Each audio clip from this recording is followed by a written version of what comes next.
I am singing in the rain, just singing in the rain. Bonjour à tous. Un peu de pluie, des températures douces et la vie qui renaît au travers de l'herbe qui reverdit.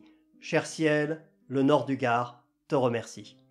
Aujourd'hui, on va parler du retour logique du diesel que n'apprécient pas que les mâles blancs hétéros de plus de 50 ans, que détestent tant nos dirigeants, mais tous ceux qui ont un cerveau en bon état de fonctionnement. Oui, j'aime bien les rimes aujourd'hui. Mais avant, et je sais que ça va en faire se désabonner quelques-uns, mais c'est pas grave, ne resteront que les meilleurs, l'abbé Pierre. Lorsque tu veux tuer une civilisation, il faut détruire tous ses symboles. Le général de Gaulle, ça viendra, vous verrez, mais pour l'instant, ils ont encore besoin de son image qu'ils trahissent et salissent au quotidien, sans aucune honte ni retenue. L'abbé Pierre, humaniste, ancien résistant, ancien député intègre, si, ça a existé il y a longtemps.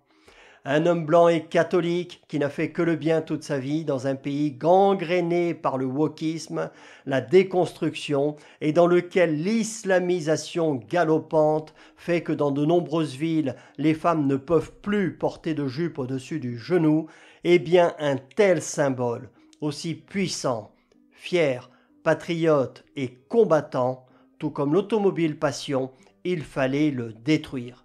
Il ne correspond pas à leur idéologie islamo-gauchiste décadente.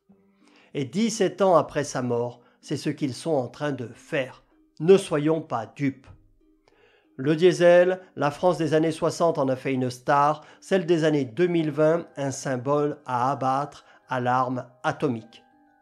Oui, pour produire de l'électricité dans les centrales nucléaires. Donc, je vous propose que nous regardions ensemble cet article du 20 février 2024 qui est paru dans autoinfo.fr. Tendance qui m'est confirmée à chaque fois que j'en discute avec un concessionnaire. En province, les gens veulent du diesel.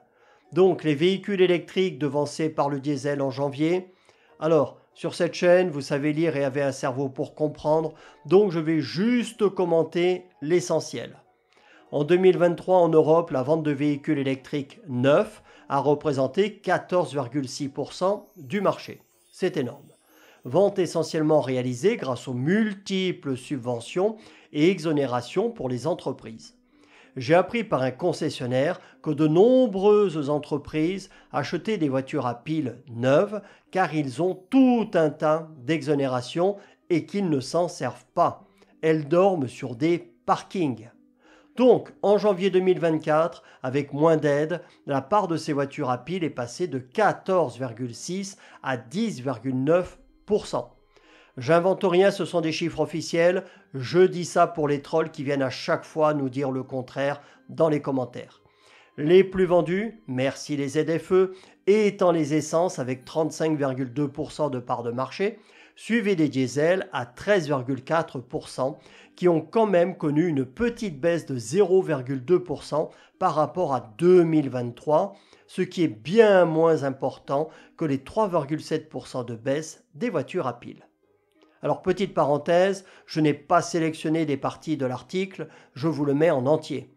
Alors coup de frein brutal des ventes de voitures à piles en Allemagne et la chute n'est pas finie, on en reparlera. C'est une véritable hécatombe dans de nombreux pays, notamment les Nordiques.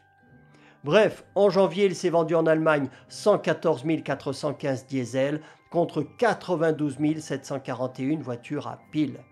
Ça s'explique en partie par l'arrêt des subventions.